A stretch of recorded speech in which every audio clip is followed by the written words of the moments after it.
Oi gente, tudo bom com vocês? Meu nome é Larissa e esse é o podcast Filme da Semana. Assim como comentei na semana passada, né, eu dei essa palhinha pra quem ouviu. O episódio dessa semana é sobre filmes de esporte. Por quê? Porque começou a Olimpíada, gente. Ontem, né, nessa sexta-feira, foi a cerimônia de abertura. E pelos próximos 15 dias vai ter esporte a toda hora. E assim, eu não sou muito uma pessoa do esporte, acho que eu já até comentei aqui em outros momentos. Mas eu gosto muito de grandes eventos do esporte mundial, onde as seleções de cada país disputam entre si. Porque eu não sou muito fã desse negócio de time, sabe? Ai, qual que é o seu time? Não sei, não me importo. Eu acho que eu sei demais o que tá acontecendo no Campeonato Brasileiro. E tudo que eu sei é contra a minha vontade. É o meu instinto de ser uma pessoa informada. Mas não é porque eu torço pra ninguém em específico. Na verdade, eu acho muito curioso reparar, assim, times que sempre estão ganhando, de repente começam a perder e vice-versa, sabe? Tipo, mais ou menos o que tá acontecendo com o Corinthians. Quer dizer, o Corinthians voltou a ganhar, né? Mas enfim. Vamos ver quanto tempo isso vai durar, não é mesmo? Então, eu estou em clima de Olimpíadas. Já se prepara que o Assistidos de Julho vai ser um episódio super curto, porque até agora eu não vi muitos filmes. E daqui pro final do mês, falta o quê? Uma semana pra acabar julho? Eu acho que eu não vou ver nada, sabe? Porque eu acordo Olimpíadas, aí de noite não tem Olimpíadas, eu posso assistir filme.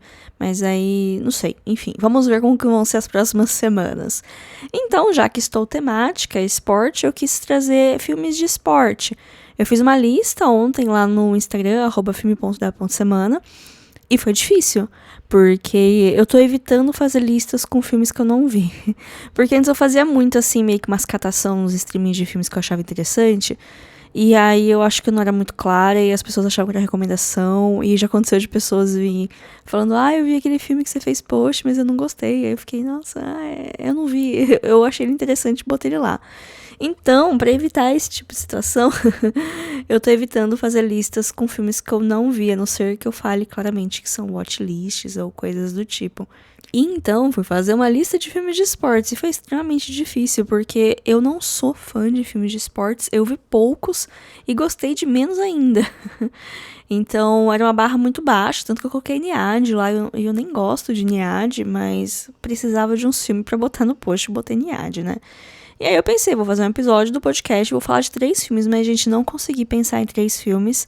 Quer dizer, né, tem no post os filmes, mas não queria falar de 3. Então eu resolvi falar de 2, mas assim, são 2 filmes que eu gosto muito. Eu falo que eu não gosto de filme de esporte, mas esses 2, eles são as exceções da regra, e eu acho que é porque eles não focam tanto no esporte. Quer dizer, focam, mas o esporte acaba sendo um catalisador de outras coisas que eu acho mais interessantes e também porque são protagonizados por mulheres também, que é uma coisa que eu não vi muitos filmes de esporte que são protagonizados por mulheres. Talvez seja uma falha minha, porque eu não acho que são poucos que tem por aí. É claro que são menos que os protagonizados por homens, mas não acho que é, nossa, não tem. Não acho que é o caso. Começando por uma equipe muito especial, ou no título original, A League of Their Own, um filme de 1992, o ano que eu nasci, dirigido pela Penny Marshall. Esse é um filme de beisebol, é um esporte que o meu conhecimento é extremamente limitado e o quanto mais eu tento entender, mais eu acho uma versão glorificada de taco e eu acho meio besta. Mas é apenas a minha opinião. Se minha opinião valesse de muita coisa, várias coisas não existiriam, né? E aí algumas pessoas ficariam tristes, então que bom que às vezes a nossa opinião não vale de nada, né? Pense por esse lado. Mas, enfim, é um filme de beisebol, é um filme de época, ele se passa no começo dos anos 40, na época da Segunda Guerra Mundial, que, né, tá tendo a guerra, os homens estão na guerra, e isso causa um grande problema na Liga de Beisebol norte-americana, porque não tem atleta, né, a galera tá tudo na guerra. Então, eles resolvem criar uma liga feminina, meio que pra, tipo, passar o tempo, sabe, pra não ficar sem nada acontecendo no esporte, então eles resolvem fazer essa liga feminina, chamam mulheres do país inteiro, né? Porque esse negócio de atleta profissional é uma coisa relativamente recente. Na época, essa era uma coisa que estava começando, ainda mais mulheres atletas profissionais não eram uma coisa que existia, né? Então, chamam lá as mulheres, aparecem várias, inclusive nossas protagonistas, que são 2 irmãs, a Dot e a Kitty, que são interpretadas pela Dina Davis e pela Lori Petty. Elas vêm de algum interior dos Estados Unidos e elas se inscrevem nessa chamada, né? E com isso eles formam alguns times de beisebol. E daí forma-se uma liga de beisebol feminino e essas garotas, elas precisam aprender as regras e precisam aprender a lidar com umas com as outras, né? Porque tem muito ego envolvido. E também tem muita coisa de encontrar o meio termo. A galera da Liga de Beisebol quer botar elas nos uniformes muito curtos pra chamar audiência. Elas ficam, tá, mas... E se a gente fizer isso? Então tem tudo essa negociação, assim. É uma coisa que é claramente feita pra ser um espetáculo, que eu acho interessante esse ponto de vista. Porque são espetáculos, né? São esportes, né? Tem o desempenho dos atletas, mas não deixa de ser um espetáculo, de ser um entretenimento. Então eu acho interessante quando tem esse ponto de vista, né? Não apenas o negócio da superação e da união para ter a vitória, mas também ver como é um negócio, como é algo lucrativo e como é algo espetacularizado, né? Então tem essa pegada. E também tem os dramas pessoais. O marido da Geena Davis tá na guerra, tá com saudade dele. E ela não vê isso como uma coisa pro futuro, ela só tá passando tempo. Mas ela é muito boa, e todo mundo quer que ela continue. E ela fica, não sei. E aí também tem o técnico, que é o Tom Hanks, que ele já foi um atleta. E ele tem vários problemas com o alcoolismo. E ele ser o técnico desse time é meio que uma punição pra ele, então ele também precisa fazer as pazes com ele mesmo. Então tem todos esses dramas dos personagens. Tem a Madonna. Gente, a Madonna tá nesse filme morena. Ela é... Eu não sei nem como descrever a personagem dela, sabe? Mas tem várias coisinhas, assim, várias histórias. E no final é sobre união, e sobre amizade, e sobre atingir seus objetivos. E é meio que um registro histórico, porque tudo isso aconteceu, sabe? Esse negócio de inventar a liga, e depois quando a guerra acabou, meio que querer dissolver a liga, e as mulheres, tipo, não, a gente quer continuar jogando, a gente tá aqui jogando, a gente tá sendo boa jogando, porque vai dissolver a liga. Então isso também é uma coisa que acontece no filme. O final é super emocionante, porque é uma homenagem, né, às mulheres que fizeram parte dessa história. E eu acho que é um excelente filme. É um excelente filme, eu fiquei emocionada, eu chorei no final. É muito, muito bom. Então, assim, se eu que não ligo pra beisebol gostei desse filme, significa que ele é bom. Ou pelo menos bacaninha. Então fica essa recomendação. Uma equipe muito especial tá disponível na Max. Vocês que estão ouvindo o título e também falando de beisebol podem pensar na série do Prime Video, que também chama League of Their Own. Não sei se traduzirem o título, né? Porque tem essa deficiência de não traduzirem mais título das coisas quando lançam aqui no Brasil. Mas essa série, ela não deixa de ser uma releitura desse filme. Eu acho que o fio condutor é o mesmo, mas tem coisas diferentes, até porque é uma série, você tem mais espaço. E a série também, ela tem espaço para discutir outros temas, né? Porque, querendo ou não, esse filme é um filme muito branco e muito heterossexual. Que, né, não deixa de ser uma coisa do seu tempo, é um filme de mais de 30 anos atrás. Mas olhando para o passado, para aquele monte de mulher junto, eu acho que é impossível todas elas serem hétero.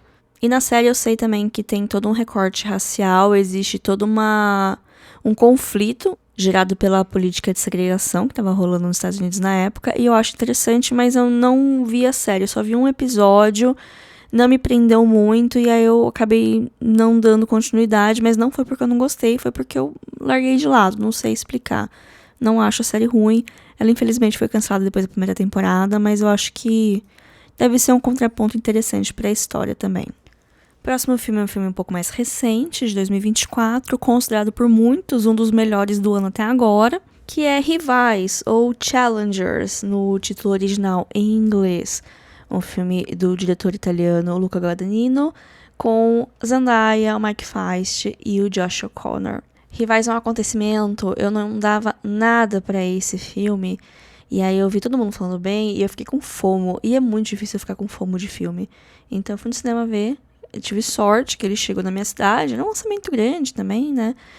E fui ver e eu adorei. Eu adorei esse filme. Porque ele, antes de ser um filme de esporte, ele é um drama de relacionamento. Ele é sobre essas 3 pessoas que têm conexões em diferentes momentos da vida. É um triângulo amoroso onde todas as pontas do triângulo se conectam e tem alguma coisa ali, que eu acho que é o melhor tipo de triângulo. Se a gente vai ter um triângulo, que pelo menos todo mundo se encoste ali, sabe? Eu acho ótimo achar que todo mundo pode ser bissexual até que se prove o contrário, e mesmo se provando o contrário, ainda tem possibilidade, né? Porque, enfim, a sexualidade, ela é um espectro.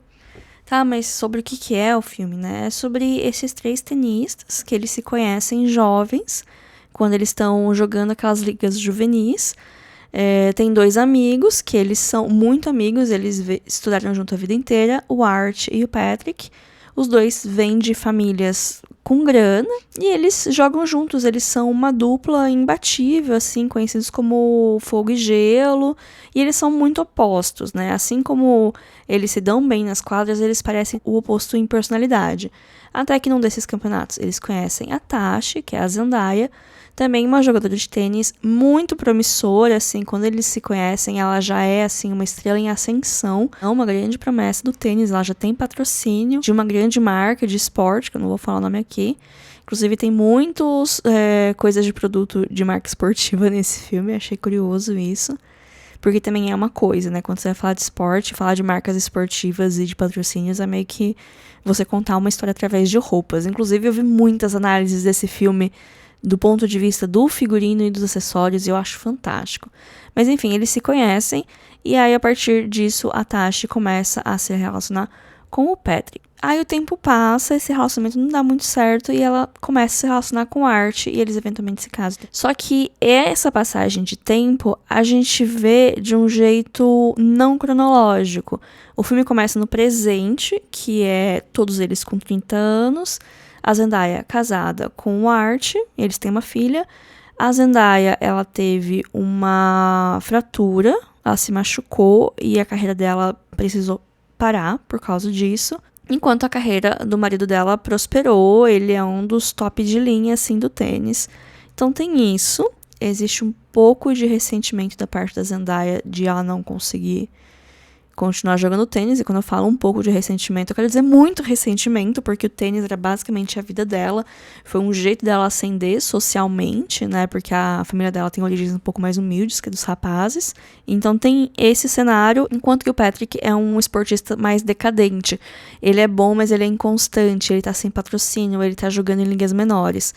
E aí, como o Art, ele tá começando a cansar um pouco, assim, a carreira dele já chegou num topo, e ele tá começando a sentir a idade, a Tashi acha melhor colocar ele numa liga menor, numa liga Challenger, né, daí vem o nome, pra ver se melhora um pouquinho o ego dele, e aí ele acaba tendo que jogar contra o seu ex-melhor amigo, que aí a gente descobre que eles são ex-melhores amigos, só que a gente não sabe muito bem o que aconteceu. E aí o filme volta pro passado, pro momento que eles se conhecem, e aí o filme vai indo e voltando, presente e passado, como numa partida de tênis mesmo. Então tem um trechinho no presente, e aí volta pro passado, para sei lá, 15 anos atrás. E aí volta pro presente de novo, aí ele volta mais 10 anos.